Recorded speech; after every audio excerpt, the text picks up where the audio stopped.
Thank you for joining us again and welcome back to our channel. We understand that a lot is going on in the country of Ivory Coast.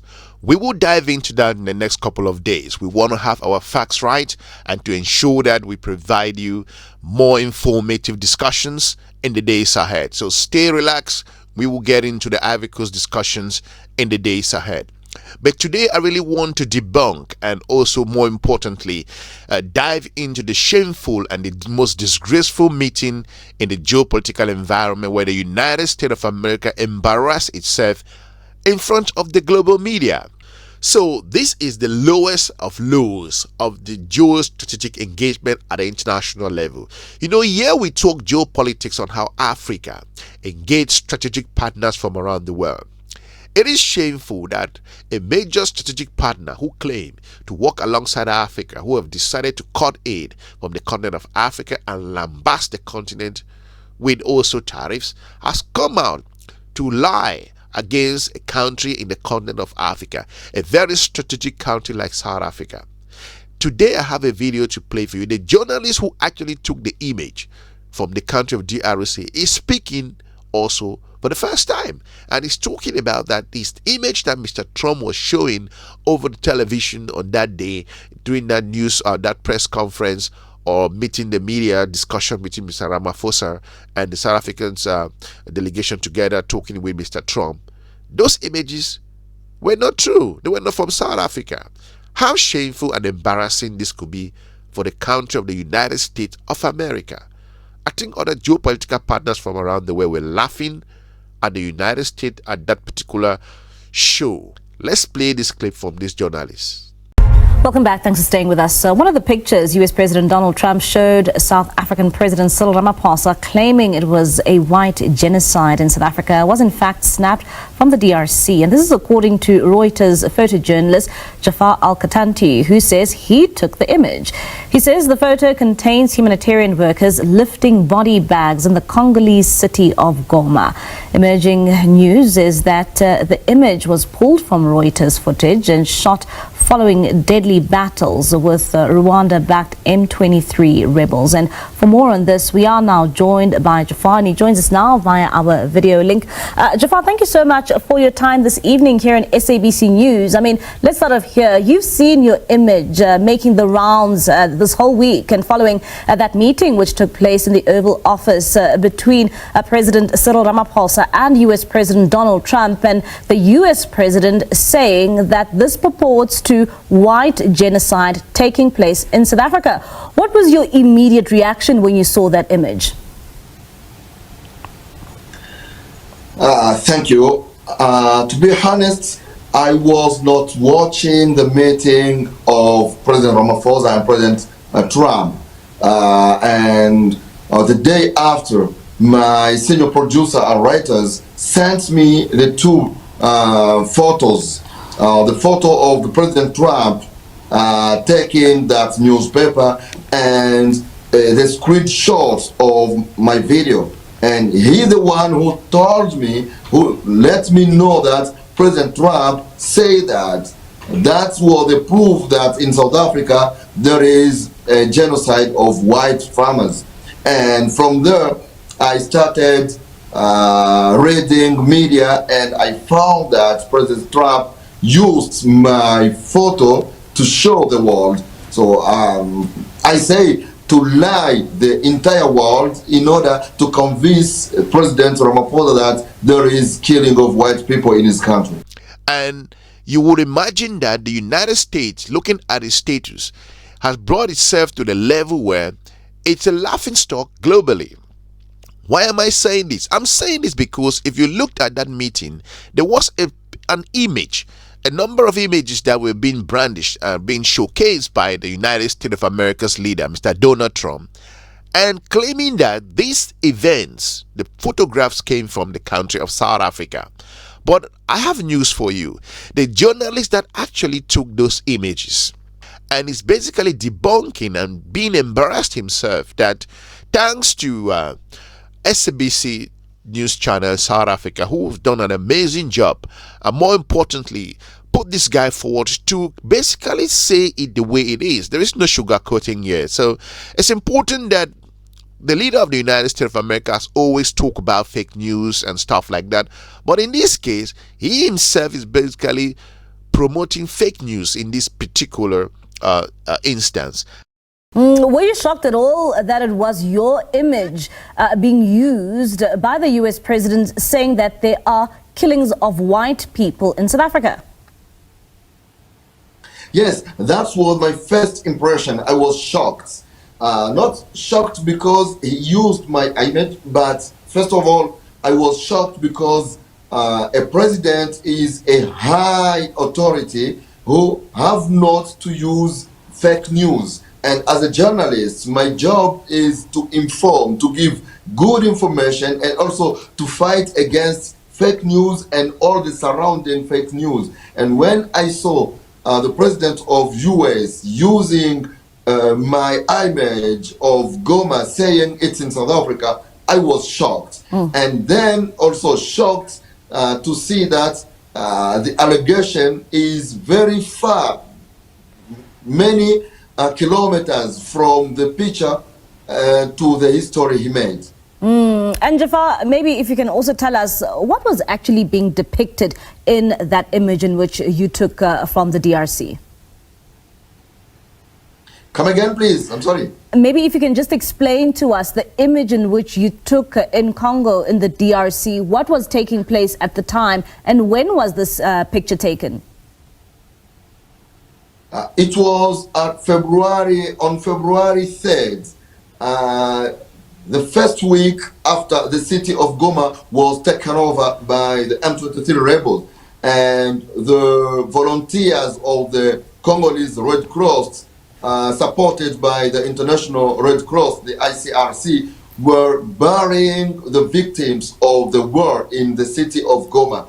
Thousands of bodies were buried in like 1 week, and on that day was the first day of burying, and even the M23 was not happy with journalists to cover that event, and I had to pass by my contacts to the ICRC to negotiate with M23 to get that access. And we were there, 3 journalists, and I was the only one TV journalist. That's why when I saw the image, I knew directly that it was from my video, because I was the only one video journalist in the zone. What is it? Earlier on, you touched on the issue around fake news. What does it say when it comes to, images like yours being used to peddle some of these, allegations of a white genocide taking place in South Africa? What does it say,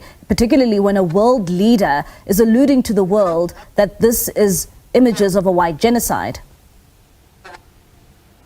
That's shock too, because I'm a victim of war, and I can't like war, I can't like killing. So if there is a genocide in South Africa, President Trump had to prove it, but not by using an image which show the killing of other people in somewhere else in Africa. And Africa is facing many challenges, and especially my country, DRC, where thousands of people are killing like every month because of the war. And seeing that a leader, and I heard that at this meeting, President Trump, after showing to the President Ramaphosa this picture, he told him that he is also involved in finding a solution on the Congolese problem, while he's using a Congolese picture to show that that is South Africa. So for me, it's one thing and is opposite. I can say that he's trying to get a solution on Congo when he's not even take the consideration of what is happening in Congo. Because if he knew that that picture was in Congo, he could not show it to President Ramaphosa that it's in South Africa. And more importantly, you will imagine that a situation will get worse if other channels that you won't imagine, like CNN, coming out and debunking it. So this tells the continent of Africa and African nations that They are dealing with geopolitical partners who do not have their interests in mind. I will play the video in just a second. So African countries should pay attention on what is happening in Washington, in Moscow, in Beijing, in Brussels, including Ankara, and more importantly in Delhi, and in a number of other geostrategic partners who consider mingling with African countries, because a number of these partners do not have their own interests in mind. So a journalist came out and he was very shocked, like you all will be shocked on what he wants to say at the moment. So it is disgraceful to see the United States of America haven't claimed and haven't basically shamed the country of South Africa for just no reason. There is problem in South Africa, no doubt. Don't get me wrong there.